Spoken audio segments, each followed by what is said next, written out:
세상 완벽한 아버지였던 그 남자. 그 동네에서는 저희 애들 아빠 이름만 대면은 그런 아빠 없지 그런 사람이에요. 하지만 실상은 늘 본인이 원하면 큰아이 앞에서 부부 관계를 했었어야 됐어. 그게 무슨 말이죠? 낙체 영상도 계속 요구를 했었었고 그리고 아빠가 나한테 이제 자기 위로하는 행위들을 알려줬어. 같이 하면서 딸한테까지 그랬을 거라고는 상상도 못했어요 저는. 갑자기 맨날 학교에서 이건 인간도 아니다. 양성애적인 소아성애가 아닌가. 갑자기 저한테 유언서를 보냈었어요 애 아빠가. 저는 그때 죽은 줄 알았었어요.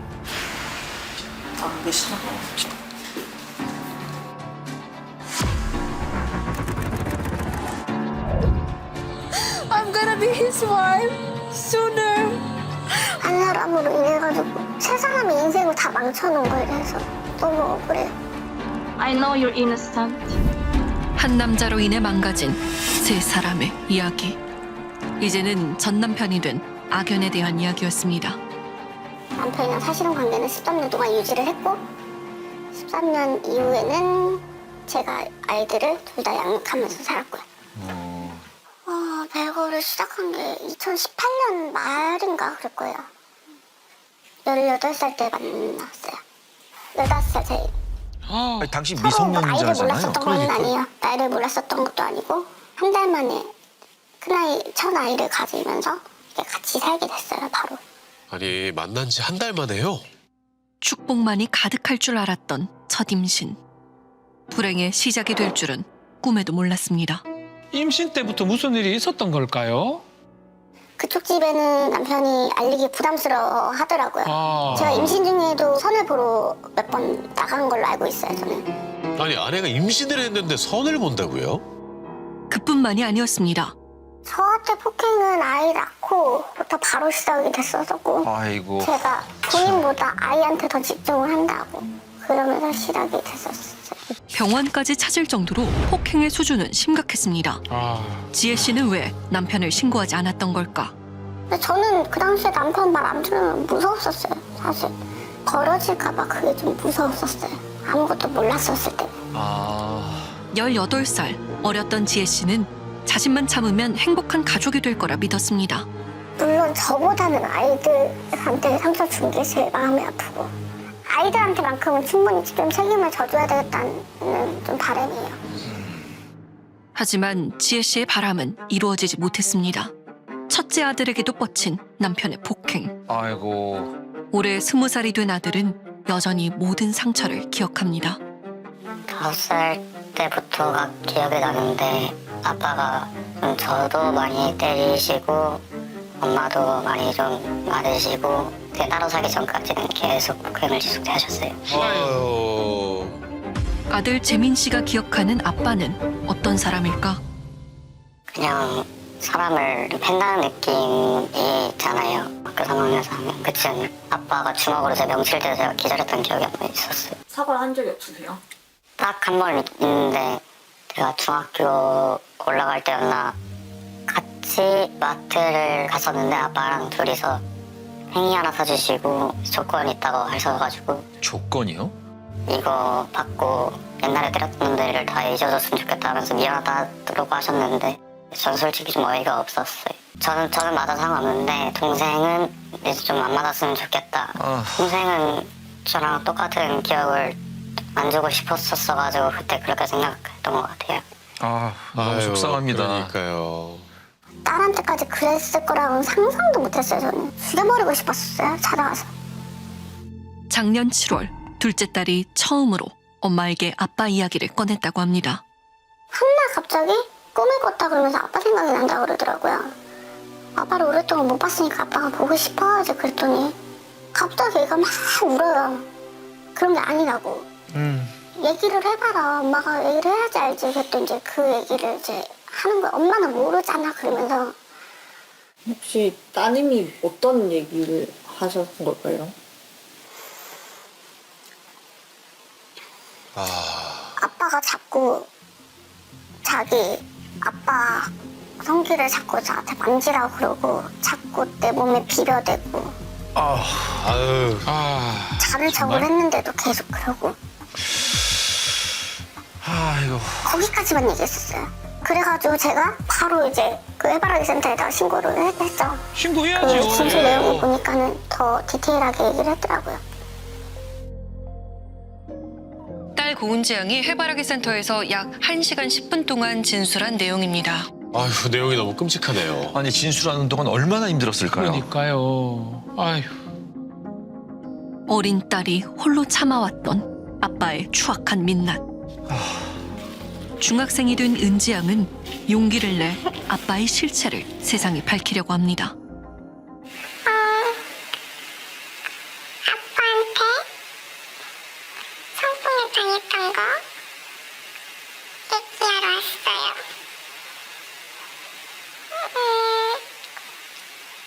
중학교 문제 만나는데 제일 기억나는 거는 3-4번 7살이랑 8살 때쯤이에요. 너무나 어리기만 한 나이 7살. 그때부터 시작된 아빠의 범죄. 중학생이 된 은지 양은 여전히 7살의 악몽 속에 살고 있습니다. 방 구조까지 기억하네요. 세상에 내 침대에서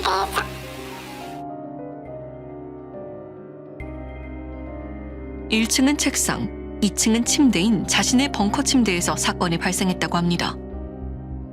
저 자고 있었는데 부스럭대는 소리 듣고 깨가지고 근데 딸이 잠든 사이 방에 들어온 아빠는 곧장 딸이 있는 2층 침대로 향했다고 합니다. 아빠가 뒤에 있었어요. 바지를 벗고 있었어요. 예? 예? 그리고 제 몸에 갖다 대고 허벅지 사이 이랬어요. 그의 악행은 계속됐습니다. 8살인 것 같아요. 이때는 안방에 있었어요. 이때도 침대에 누워있었는데 그리고 핸드폰 하고 있었나 그랬었는데 아빠가 들어와가지고 그 화장실 가서 오일 같은 거 바르고 그리고 저를 깨워와서 옷을 벗기고 또 같이 빌었어요. 아, 정말. 아빠가 뭐 하는 거지 싶었던 것 같아요. 이후 수차례 이어진 아빠의 끔찍한 범죄. 그동안 은지 양은 왜 아무에게도 털어놓지 못했던 걸까? 엄마가에는 아빠도 내가 말한 거 아니까 뭐라고 할까봐 엄마한테 말하기는 무섭고 무섭죠. 말하기에는 뭔가 이상한 일이어가지고 안 말했던 것 같아요. 아빠가 그런 짓 안 했으면 마음에 살았을 수 있었을 텐데 다른 애들은 다 평범한 집에서 자라는데 나는 거 조금 문제는 집에서 살았으니까 억울하고 슬퍼요. 은지 양의 소원은 그저 평범하게 사는 것이었습니다. 평범하게 살 수 있었던 아내와 아들, 그리고 딸의 인생을 망친 고준범. 그는 어떤 사람일까? 그 동네에서는 저희 애들 아빠 이름만 대면은 그런 아빠 없지 그런 사람이에요. 진짜 맨날 애들 뒷바라지 하지, 집에서 많이 놀아주지, 그 동네에서 제일 좋은 아파트 살지, 방학 때마다 애들 데리고 해외여행 가지. 겉보여주기식이라니까요. 가족에게 끔찍한 상처만 남긴 고준범. 하지만 그를 꾸며주는 타이틀은 화려했습니다. 그 당시 남편은 남자 대기업 연구원이었었고 학력은 그때 졸업하고 대학원까지 나온 걸로 알고 있어요. 명문대 출신 대기업 연구원이었던 고준범. 결혼 전 그는 어떤 사람이었을까? 그의 고등학교 동창을 통해 조금 더 자세한 이야기를 들을 수 있었습니다. 가고 를 나왔다는 얘기 했었는데 제가 알기로 그 집이 좀 잘 산다는 얘기를 들었던 것 같아요. 그래가지고 대학원도 보내고 박사도 하고 뭐 이랬다는 얘기 언뜻 지나가면서 들은 것 같은데 30여 년이 지난 지금까지 기억할 만큼 부유했던 고준범의 집안. 튀는 친구도 아니었고 그냥 조용한 친구였어요. 그냥 건드리지만 않으면 조용한데 누가 딱 건드리면은 화를 벌먹는 스타일이어서 깜짝 놀란 적이 있었거든요. 항상 맨 앞자리에 앉아가지고 주황자리에 앉아가지고 되게 항상 진지했던 기억이 나거든요. 걔랑 친했던 친구가 저희가 알기로는 별로 없었던 걸로 기억하거든요. 독서토론 동호회 회장, 인권운동, 예? 동물권 운동에도 참여했던 고준범. 저랑 남편이랑 별거를 하고 나서 저한테 등기로다가 유언서를 보냈었어요, 아빠가. 갑자기 이 사람은 왜 이런 걸 나한테 왜 보내지? 갑자기 무슨 유언입니까? 그러게요. 근데 이제 그 이후로다가 연락이 쭉 끊긴 거야. 근데 이제 프사를 보니까 여행을 다니고 있는 것 같아요. 근데 필리핀이에요, 분명히 내가 보기에도. 2023년 고준범의 SNS에는 필리핀에서 찍은 사진이 자주 올라왔습니다. 근데 경찰에 신고하고 나서도 남편이 이제 필리핀에 있으니까 나는 이런 짓까지 할 거라고 진짜 상상도 못했어요. 딸의 사건을 신고한 것은 24년 7월. 고준범은 23년 이후 필리핀에서 돌아오지 않아 수사는 난항에 빠졌습니다. 대체 고준범은 필리핀에서 무엇을 하고 있는 걸까? 그의 행적을 찾아보았습니다. 이 사람인 것 같은데? 맞는 것 같아요. 맞네. 여기 대학교 다닌다는데 2023년부터? 네? 약대? 어이? 확인 결과 필리핀의 한 약대에 입학한 고준범. 그의 나이는 올해 만 51세입니다. 그런데 이분 어떤 여자분이랑 같이 있는데요? 여자? 네. 뭐야? 한 필리핀 여성의 SNS 계정에서 포착된 고준범의 모습. 뭐 챌린지 같은 거 하고 있는 거예요 지금? 여러 게시물에서 두 사람이 함께 있는 모습을 발견할 수 있었습니다. 누굴까요? 도대체 이 의문의 여성은 누구인 걸까? 제작진은 여성에게 연락을 해봤습니다. I'm gonna be his wife 어? sooner. I don't know what happened with him in Korea. 코리아요? 고준범의 행방을 알기 위해 그녀와 화상 인터뷰를 진행했습니다. 씨를 아시나요? Yeah, I know him. He's my boyfriend. 에? He asked me to be his girlfriend. 그녀는 고준범과 결혼을 약속한 약 30살 연하의 여자친구였습니다. 아유. He goes to Korea last time. Before Christmas, he messaged me suddenly that he will not come tomorrow. Tomorrow, that means 24. That is the last time I will talk to him. 지난 12월 23일 한국에 잠시 다녀온다던 고준범이 사라졌다는 겁니다. Someone said in his messenger, he's in jail now. 며칠 뒤 고준범의 계정으로 온 연락. 그가 현재 한국 감옥에 있다는 겁니다. 인제일 감옥. That's why I want to know where he is. I just want to know if he's safe. 그리고 그의 여자친구가 당부의 인사를 남겼습니다. Hi, my lover. I know you're innocent. Please come back home. 아이고. 필리핀에 거주 중이던 그는 어쩌다 한국 감옥에 있는 걸까? 21일에 입국했고요. 긴급 체포한 상태예요. 구속영장을 신청했고 작년 말에 구속 송치된 사안입니다. 혐의 부분에 대해서도 인정하는 취지는 있었습니다. 2024년 7월 지혜 씨가 신고했던 사건으로 인해 그는 현재 친족 관계에 의한 강제추행 혐의로 기소돼 구속 수사를 받고 있습니다. 그 부분은 다행이네요. 그리고 피해자인 딸에게 보낸 고준범의 옥중 편지. 무슨 내용일까요? 미안하다는 걸까요? 사랑하는요? 에? 아유 정말. 엄마 아빠의 관계가 안 좋아서 그 미친 짓을 했다고요? 이게 말이 되는 소리입니까? 정말 답답합니다 진짜. 쉽게 이해하기 힘든 편지의 내용. 전문가는 이 편지를 어떻게 볼까? 엄마 아빠의 관계가 안 좋아서 너한테 그렇게 몹쓸 짓을 했다 이야기를 하는데 쉽게 얘기하면 이런 거죠. 너 탓도 있는 거야. 이렇게 이제 책임을 전가하는 투사라고 이야기를 하는데요. 당당하네요. 그러니까 이제 내 잘못을 떠넘기는 것이죠. 상당히 비겁한데 이렇게 남 탓을 하고 있다 이렇게 보입니다. 사건의 공판을 앞두고 지혜 씨는 여전히 불안한 점이 있다고 합니다. 이게 친족 간의 강제추행이잖아요. 생물학적으로는 그런데 법적으로는 인지가 안 됐기 때문에 친족 간의 성추행이 성립이 안 되는 거예요. 네? 아니 이게 무슨 말이죠?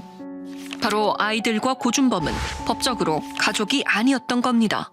왜 등록이 안 돼 있을까요? 한부모에 대한 그 혜택 있잖아요. 그런 거를 많이 받을 수 있었었고 남편은 계속 이 자격을 유지를 하고서 사는 게 좋지 않겠냐라고 저한테 좀 강요를 많이 했었어요. 첫째 출생 신고 당시 한부모 가정 지원금을 받자며 자신을 친부로 등록하지 말라고 주장했다는 고준범. 심지어 둘째를 낳았을 때 남편이 생각했는 게 그러면은 다른 남자 사이에서 낳은 애라고 그렇게 이제 조사를 받아라. 네. 그렇게 해서 또 제가 바보같이 또 그랬었던 것 같아요. 그 당시에도 이야. 되게 비참했었어요. 그런 얘기를 하는 게. 다른 남자아이라고 하라고 했다고요? 아유, 아빠가 할 수 있는 말입니까, 저게. 혹시 그때 받으셨던 수당 총액이 기억이 나세요? 그때 한 달에 40얼마씩 받았던 것 같아요. 남편분 어려우세요? 경제적으로? 아니요. 남편 어려울 리가 없죠. 집에서 다 해주시는데. 고준범이 소유한 부동산은 경기도 소재의 아파트 한 채, 그리고 오피스텔 한 채. 게다가 고준범의 부모님의 확인된 재산은 약 30억 원 이상으로 추정됩니다. 법적으로 친족이 아니라면 재판에 영향을 미치는 걸까? 민법상 친족 관계가 아닌 경우에도 우리가 흔히 말하는 사실상의 관계여도 친족 간의 성폭력에서 친족 간으로 봅니다. 문사적으로는 친족 관계가 아니어도 이 형법상에서는 충분히 친족 관계로. 네, 그거는 명확한 것 같아요. 고준범은 현재 2월 6일 1심 공판을 앞두고 있는데 가족들에겐 또 다른 어려움이 생겼다고 합니다. 아이들의 조부모로부터 연락이 온 겁니다. 합의 조건이 그쪽에서 들어와요. 지네 마음대로 양육비를 정해가지고 50만 원씩 앞으로 50만 원씩 성인 될 때까지 주겠다. 그걸 어떻게 믿어요? 저는 양육비 안 받고도 여태까지 애들을 잘 키워내고 살았었어요. 여태까지 과거에 양육비를 하나도 못 받았는데. 그런 조건들을 이제 들이밀면서 네. 뭘 원하시는 거예요? 합의를 원하겠죠. 아들한테는 탄원서를 써달라고 얘기를 했대요. 아들인 고준범이 기소당하자 금전적인 조건을 제안하며 손자에게 합의를 종용 중인 조부모. 근데 저희 딸이 어저께 그거를 보고서는 엄마, 피해자는 나인데 왜 이렇게 얘기를 하셔? 왜 자꾸 이런 제안을 하는 건지. 미안하다라는 말부터 먼저 나오기를 좀 바랬었거든요. 지속된 연락으로 최근 조부모를 만난 아들 재민 씨.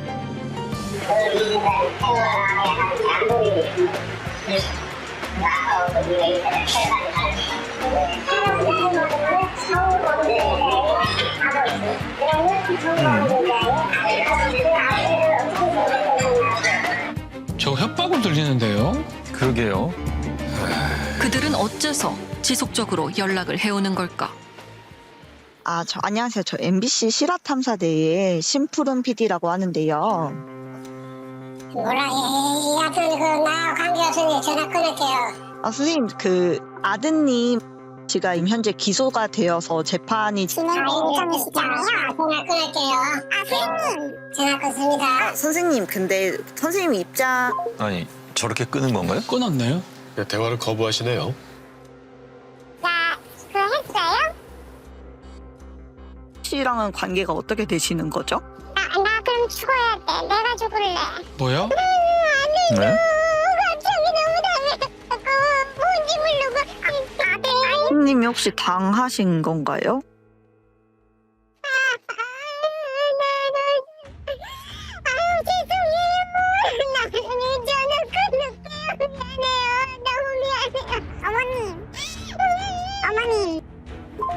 아들도 당했다는 말만 남기고 전화를 끊었습니다.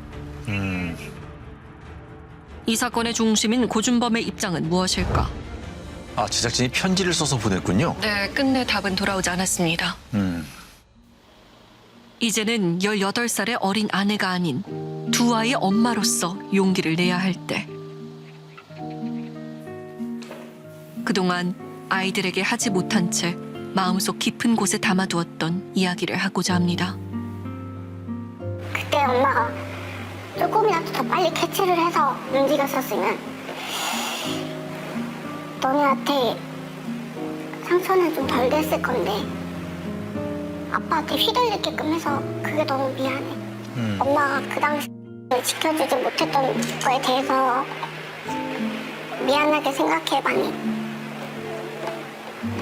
그리고 지금 많이 힘들겠지만 우리 잘 이겨내서 행복하게 잘 살아보자. 알았지? 부디 지혜 씨의 가족에게 과거의 아픔이 아닌 행복한 미래가 펼쳐지길 응원합니다.